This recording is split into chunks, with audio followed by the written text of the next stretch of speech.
TikTok, the app that launched a whole new wave of digital creators and essentially changed the creator economy and culture at large, will be changing hands in the United States in the coming weeks. If you found yourself wondering, wait, what the hell is happening with TikTok again lately? Then you're in the right place. Today, we'll talk a little bit about the platform's history and explosive growth, how we got here, and what this new deal with American ownership of TikTok means for both creators and consumers. We'll also talk about when discussions about a TikTok ban first came about and what you need to know to prepare for what's next if you are one of the 170 million Americans who uses the app. Before we get into all things TikTok, let's first do create and consume, a segment that we do at the top of every episode. So, as far as what I was creating this past week, it was my best friend Taylor's wedding. We had an absolutely incredible day.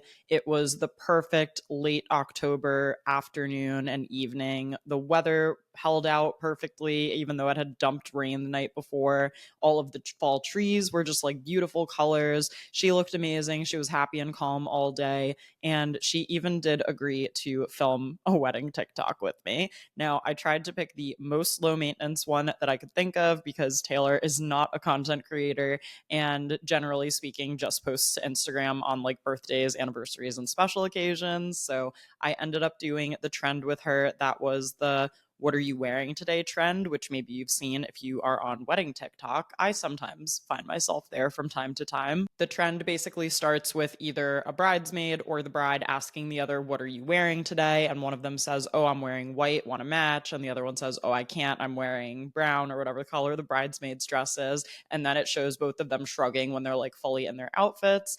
It was really cute and fun to film. I will link it in the show notes if you'd like to go watch it. Just be warned, it may cause you to find yourself on wedding TikTok, which can be helpful if you're planning a wedding and can be just a little overwhelming if you're not really in that phase of life right now. And as far as what I'm consuming this past week, I finished season 2 of Nobody Wants This on Netflix, starring Adam Brody and Kristen Bell.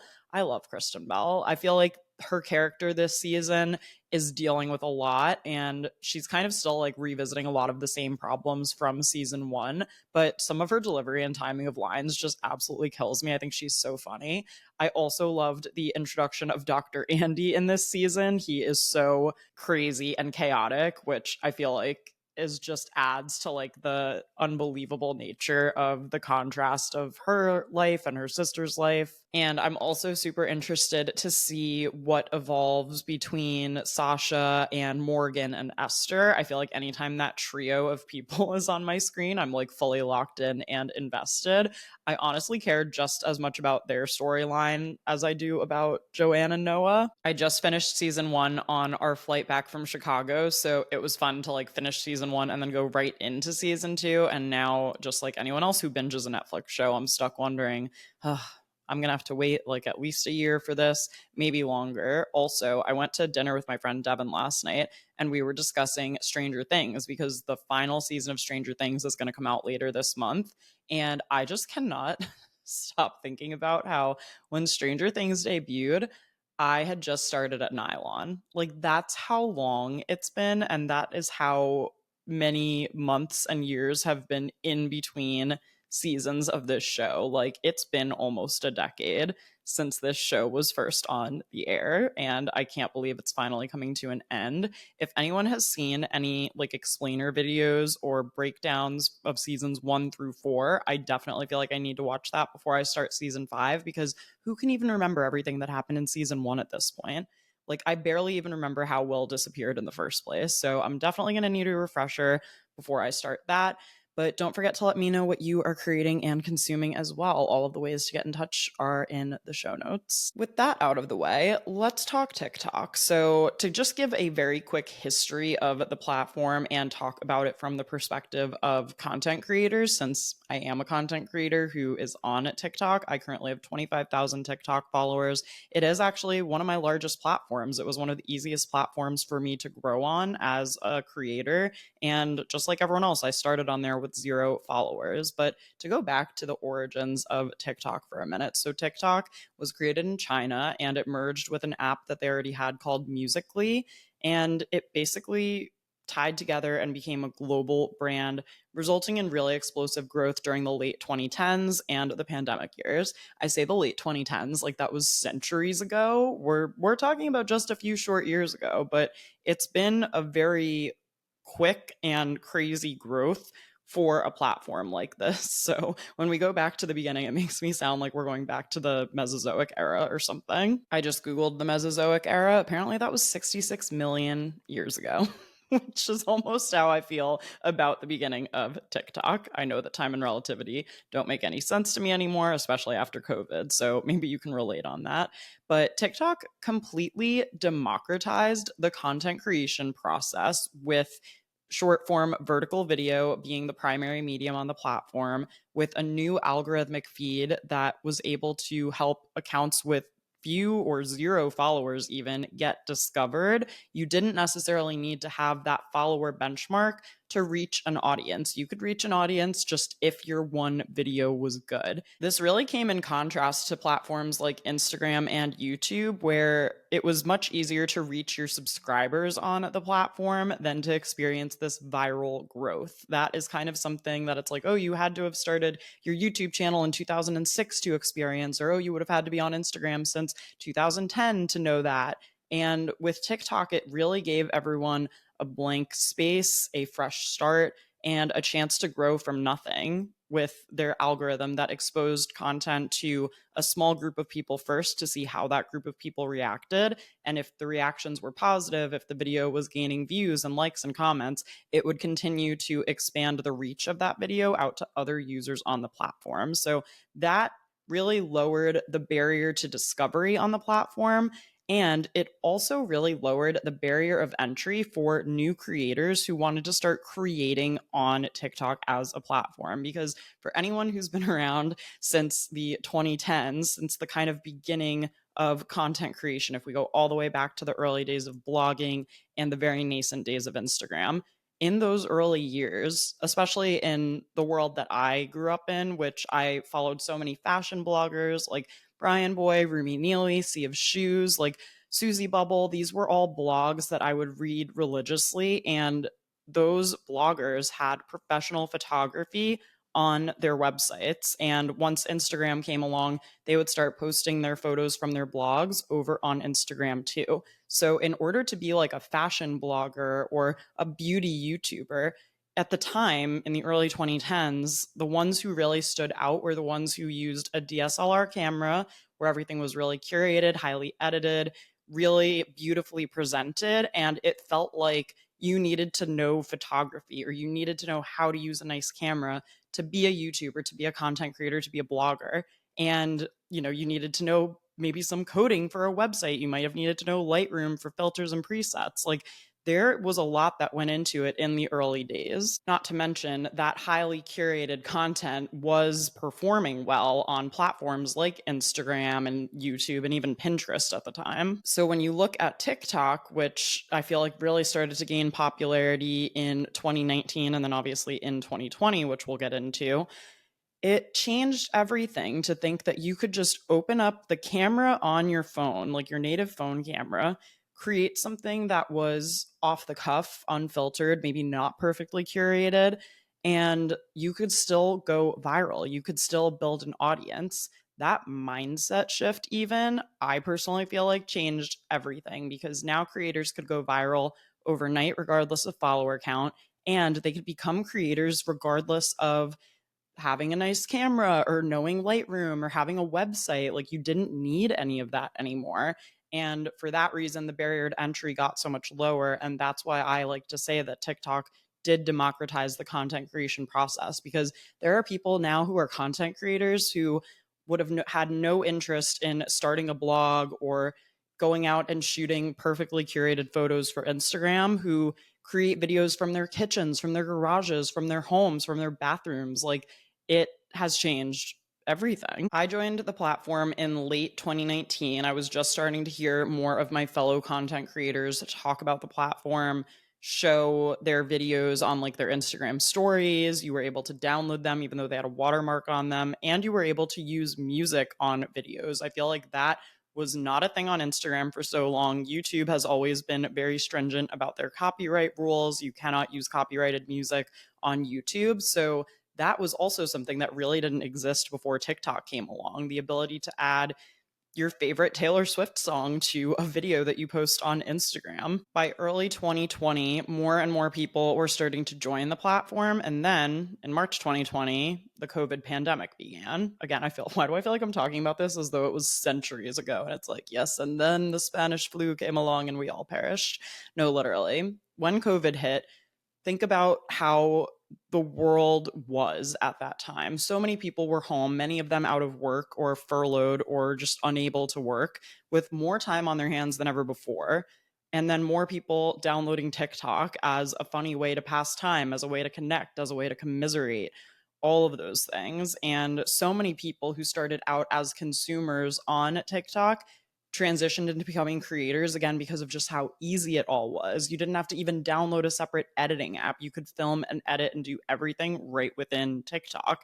And that made it super easy. When I think back on the early days of TikTok, I can just hear like 30-second audios that play on a repeated loop in my head.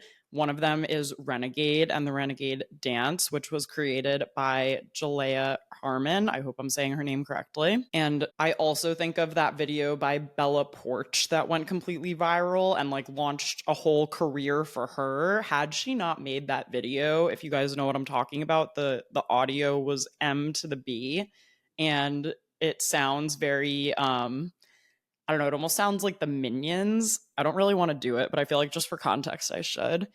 It's like M to the B, M to the B, da, da, da, da, da, da, da. And Bella Porch posted a video of her lip syncing to that song and making like the craziest facial expressions. And I remember that video went crazy viral. Like I could not get away from it. And when you think about the lip syncing and the dance choreography, I mean, dance was a hugely popular visual medium of TikTok at the time. And I remember when a lot of, more traditional bloggers and Instagram content creators were discovering TikTok. At first, it was like, what am I going to do on a dance platform? I also don't really dance on social media, but I did try and learn a lot of TikTok dances, even busted a few moves here and there in my content to fit in with the vibes of the platform, just because number one, it was actually fun and I had like time on my hands to learn some of the dances.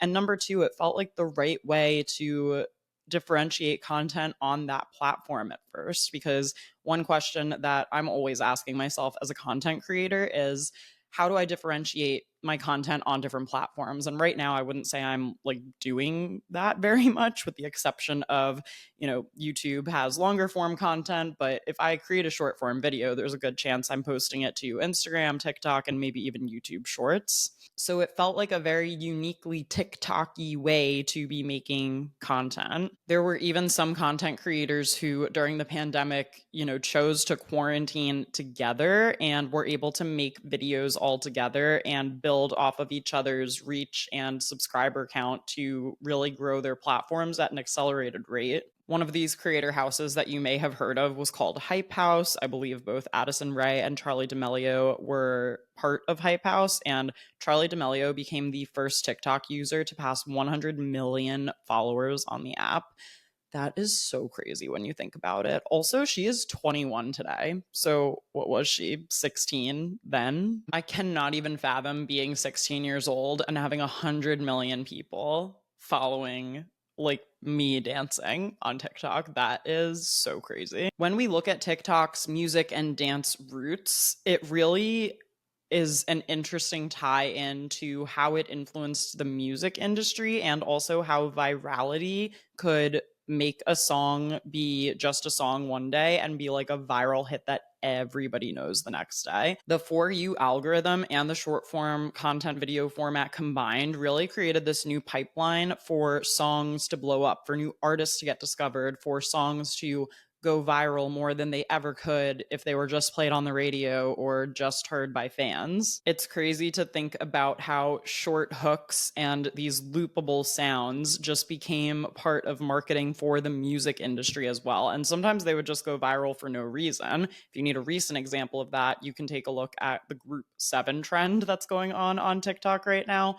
which was started by an artist who wanted to get her song out there And she put that audio behind the video. For some reason, this Group 7 video went viral, and now people are using her song. And a few months ago, not many people knew who she was. I unfortunately also don't know who she is right now, as I am forgetting her name. I want to say it's Sophia. When we look at 2020 TikTok, even, and think about the choreographed dances people were doing to songs like WAP or Cannibal by Kesha, and even creators who were able to make their own music, like the guy who sang "Yeah, I'm bored in the house and I'm in the house bored." That song was stuck in my head for weeks, and at first it wasn't even a real song. It was just a TikTok sound. I believe he later went on to actually record it, which is also just like, what in the internet? That is so insane. I mean, labels and artists are even changing their marketing strategies now to launch songs through creators and influencers. Even older tracks can be revived through TikTok trends. Do you guys remember the guy who was skateboarding and drinking cranberry juice while Dreams by Fleetwood Mac played in the background? I wouldn't say that song necessarily needed to be revived. I think a lot of people know that song, but even thinking about that, and I'm curious even what percentage of artists now, when they release songs, are thinking about little pieces of the songs that they could picture as TikTok sounds. Like Taylor Swift just released The Life of a Showgirl. I did an entire episode about that. If you want to listen to it, I will link it in the show notes. And in her song Actually Romantic, there's that lyric, "Stop talking dirty to me." Even I've already filmed a TikTok to that sound. I was talking about, like, oh, you want to go grab a drink and talk about books. And then I put the audio, "Stop talking dirty to me." And you could do that for any number of things. Did Taylor Swift think about that while writing that song?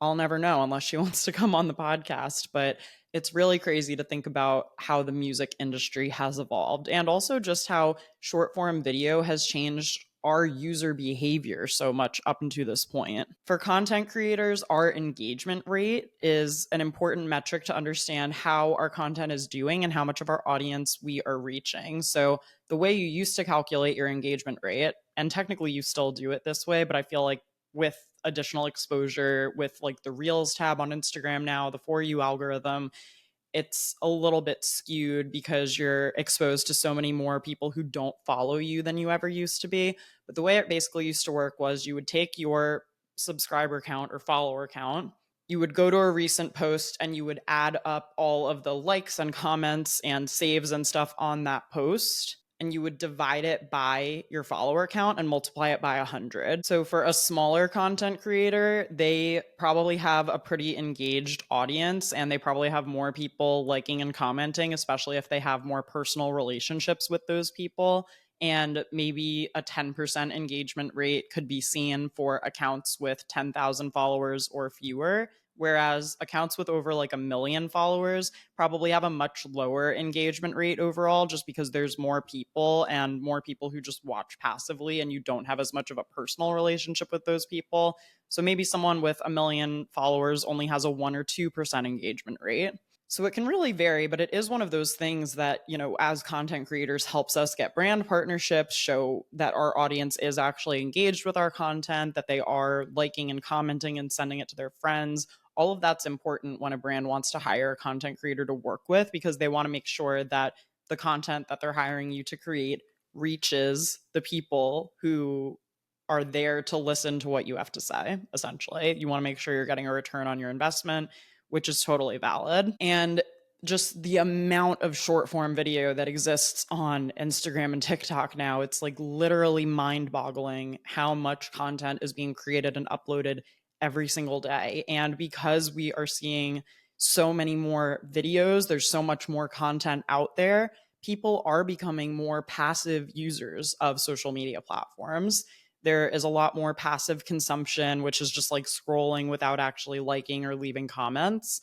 And there's a lot more private sharing. You can send DMs now. And the fact that people can post content to more than one platform also means that maybe if I was on Instagram and I saw your video and then I go to TikTok and I see it again, I just kind of swipe past it because I'm like, I literally just watched this. And another one of the key metrics that is really important, not just to content creators, but is also a measure of the app's success for themselves, is watch time. And that is a metric that is not really public to brands. So that's another thing that we need to factor in as content creators to let brands know that people aren't just like watching 2 seconds of our video and then clicking away, that they're actually sticking around, hopefully through like 50% or more of the video to really see what we have to say and to see what the whole video is about.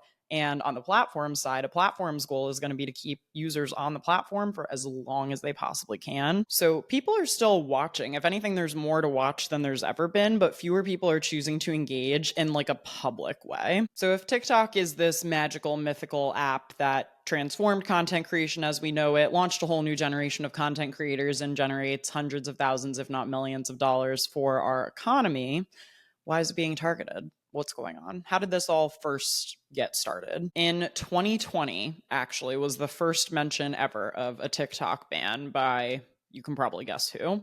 The Trump administration issued an executive order that sought to ban TikTok in retaliation to China's handling of the COVID-19 pandemic, unless the app was sold to a US owned company. That was blocked in federal courts under grounds of being unconstitutional, citing the First Amendment, which, very fair.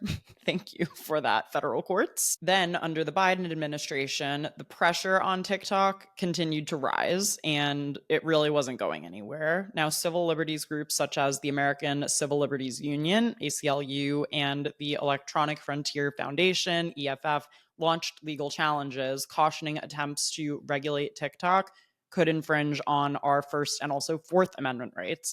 And by the way, just to like put in a little history lesson here for those of us who it's been a while since we took United States history in high school, we are talking about all of our amendments that are part of the Bill of Rights. The Bill of Rights is a series of 12 amendments that were made to the Constitution in 1789. This is the First Amendment.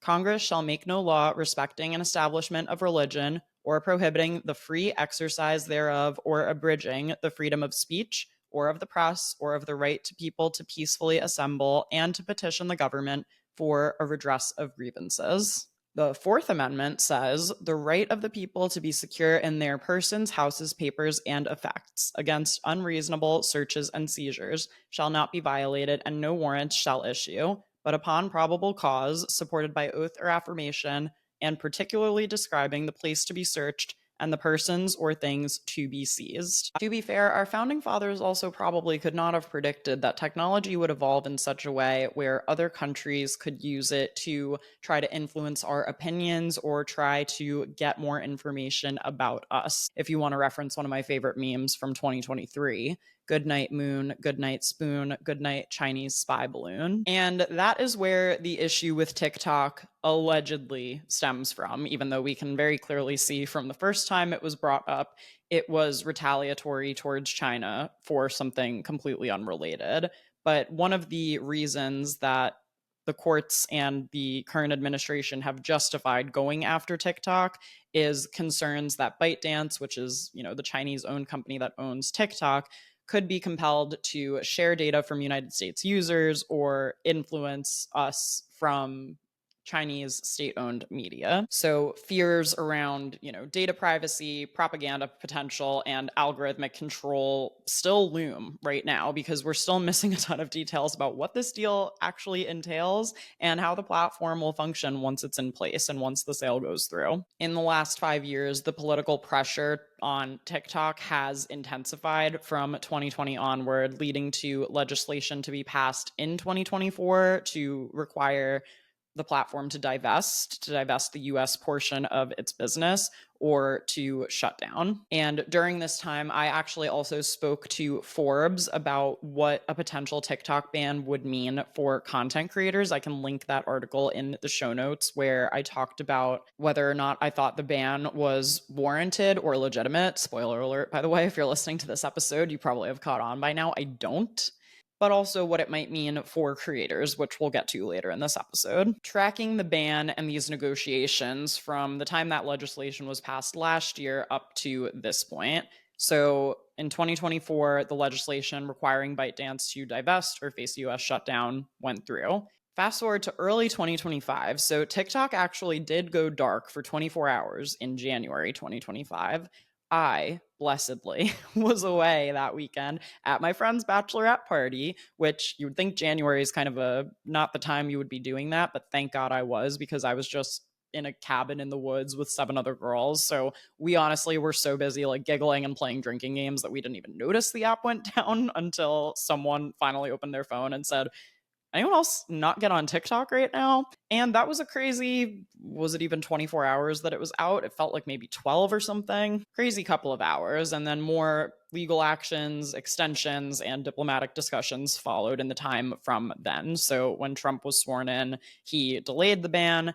Then he delayed it again. Then he delayed it again. And then, if you can believe it, I believe he delayed it a fourth time in September. So, all of this back and forth and this uncertainty has just been so chaotic and confusing. And this situation has basically just been like floating around in the ether, it feels like, for the last year, finally building up to what sounds like the current deal on the table. Let's talk about the current deal from what we know so far. So, US and Chinese negotiators reached a breakthrough allowing a sale slash spinoff of TikTok's United States owned operations, transferring majority ownership to United States investors. Now, according to Trump, which there's like a 99% chance this either isn't true or this could change. Just keep that in mind, since that's your source. Larry Ellison, Michael Dell, and Rupert Murdoch are among the quote unquote 4 or 5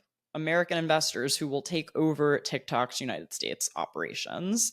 And that is according to an article from Wired that was published in September. I'm going to also link that in the show notes so you guys have all my sources. Now, who are these people? Larry Ellison is the co-founder of Oracle. Rupert Murdoch, you've probably heard of, founder of News Corp.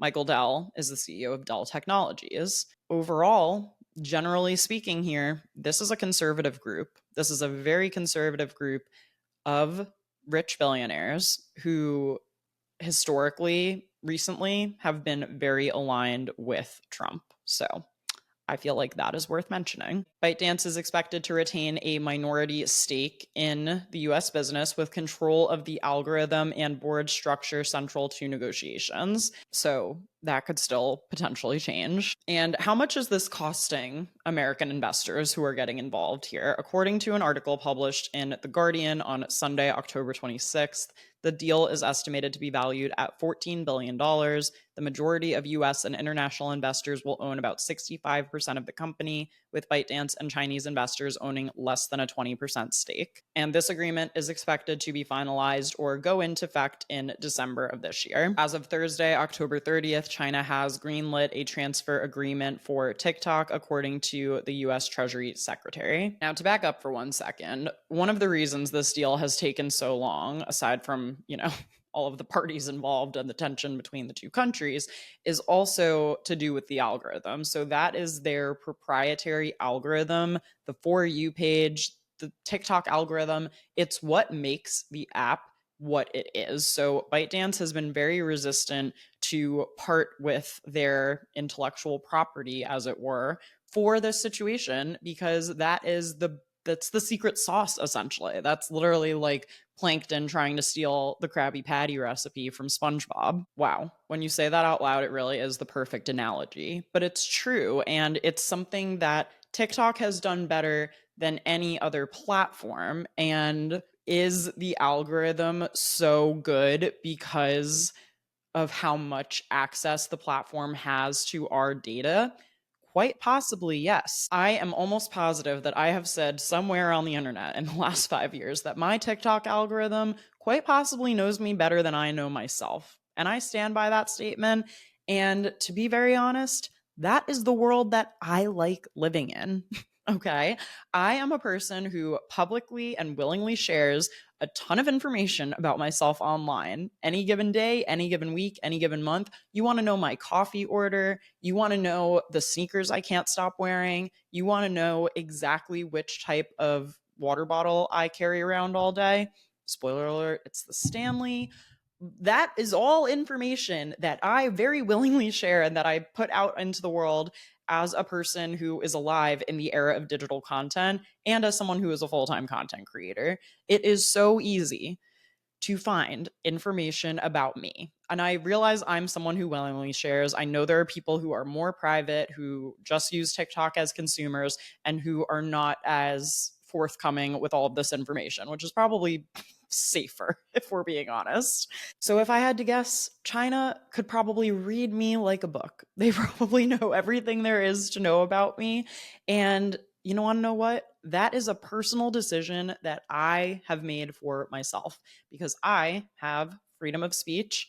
I am able to share what I personally choose to and want to. That is my right to do so. If you don't want to use TikTok, if you want to be more private, that is absolutely your decision, your prerogative, something that anyone can do at any given time. I find it helpful when I am served videos that are relevant to me, whether it's because it gives me new content ideas, because it helps me discover new restaurants in my area, because it shows me what new products are coming out that I might want to buy and review for my channel. There's a whole number of reasons why I like that this app knows me really well.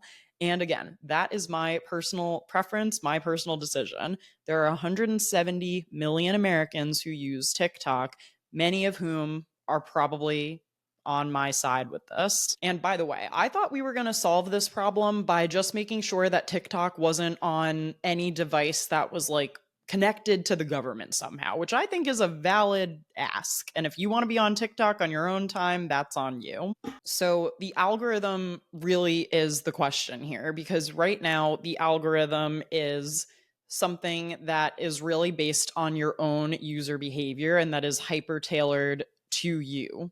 So there is a very strong chance that when this sale goes through and there are different people in charge of the decisions related to the algorithm, that you're going to start seeing a big shift in the content that is being served to you. So, one of the big lingering questions here is how the algorithm will be separated and whether or not the United States will get access to the proprietary algorithm. We also still are unclear about exactly who the buyers are. Again, is there a high likelihood they will be people who have been named publicly?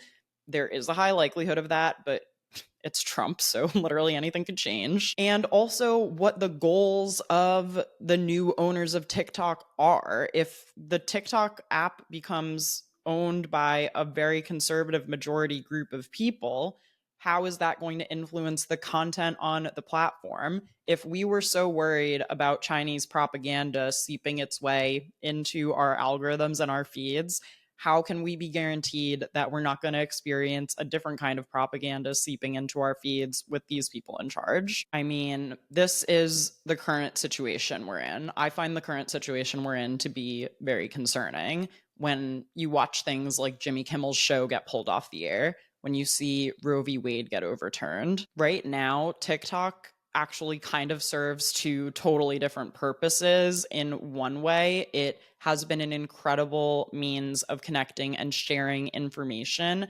especially, telling girls to delete their period tracking apps, especially if they require abortions and they live in states where that's not legal, or using code words for things going on in other parts of the world, or emojis that signify certain things.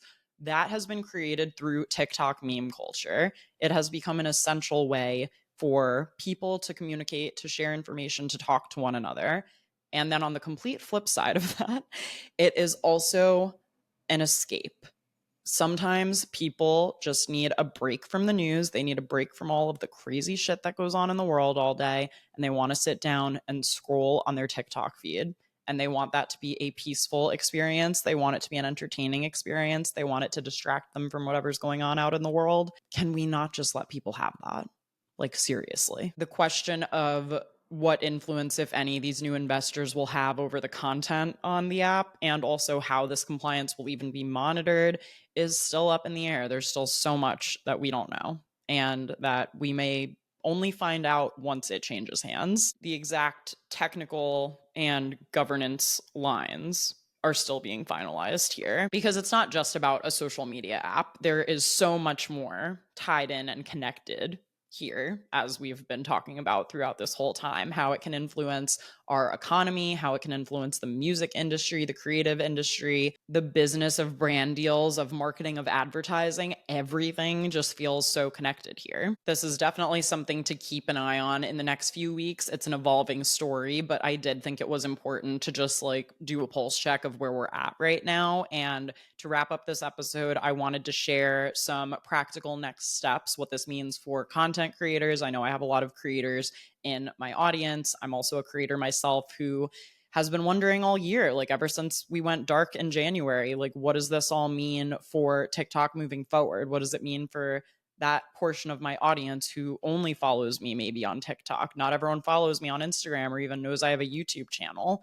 What does that mean for how I stay connected with the audience that I've worked hard to build over there? And what does it impact in terms of my business when I lose access potentially to creator rewards, when I'm not able to do brand work, if no one's using the app after December because it's flooded with all kinds of strange content that no one wants to see? It's really hard to guess what would happen between now and then. But in the meantime, engagement and discovery remain unchanged for now. So I would say keep posting, especially if you create short form content that you are sharing on other platforms as well. Also, make sure to diversify your content, repurposing content that you post on TikTok to YouTube Shorts, Instagram Reels, even Pinterest, any of the other platforms that you may be posting on. Also, super important to protect yourself from a business standpoint. If you currently have any TikTok brand deals in the works or that you're negotiating right now, make sure that there is some kind of clause in there that addresses what happens when the sale goes through or if things change. Make sure that you are offered some kind of kill fee if the client later on decides they don't want to go through with a brand deal on the app after it changes hands. We don't know what that TikTok's going to look like. So it's very fair to assume that brands may choose to advertise elsewhere or go with something more stable. I really recommend trying to get in either like a 25 or 50% kill fee for if that happens, just so that you can get paid for any work that you've done up until that point. Also, just generally prepare for possible friction in case the app experiences any outages in the transfer or any other new changes that we are not aware of yet pop up too. And, I'll talk till I'm blue in the face about building a long-term sustainable business as a content creator. It goes so beyond just posting short form videos online, although obviously that is a hugely important part of being a content creator in 2025. If I could give one other suggestion, I really recommend having one long form platform that you post content to in addition to your short form content. And the three mediums that I recommend are one of them you're listening to right now, podcast. Also, blog. My blog has been an incredibly reliable place for me to monetize, connect with my audience, and not have to go through an algorithm because I get discovered through Google search or Pinterest or any of the other number of ways that people find my blog. And the third one is YouTube, which is kind of a good place to start, I think, if you have been a TikTok first content creator, to upload your content to YouTube Shorts. Challenge yourself to make long form videos. It's just such a great way to build that know, like, and trust to really connect with your audience and develop a deeper relationship with them. Like, I don't know about you guys, you tell me, you're listening to the podcast here, but whenever I listen to a podcast or watch someone's 30-minute YouTube video, I really do come away feeling like I know them so much more. I feel like I was either just on the phone with a friend or like on FaceTime with someone I know. And I personally love to go deep with people. That's why I post on my long form platforms and make sure that those are my priority.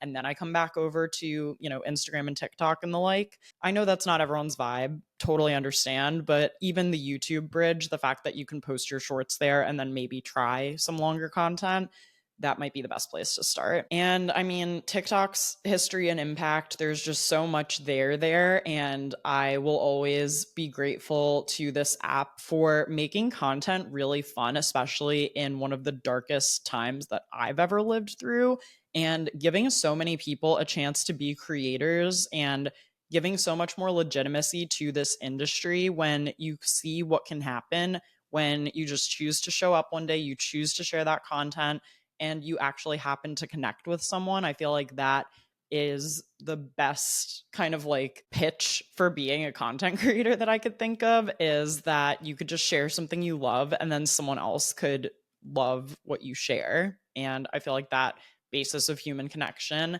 has been made so easy through TikTok, and it would be a shame to see it, change in a way that feels antithetical to why TikTok was started in the first place. I would love to hear any of your TikTok contingency plans or predictions. I mean, the app that rewrote what it means to go viral is now at the center of this huge geopolitical debate. The future of it matters because it will impact content creators, it will impact our economy, and it will impact culture at large, as it already has done through the many years that it has been a go-to app on our home screens. So I will keep you guys posted and keep an eye on the news for any other updates about this sale and what it could mean for the future of TikTok. And in the meantime, I'm just going to go scroll through my feed just for old time's sake because, like I said, my For You page sometimes knows me better than I know myself.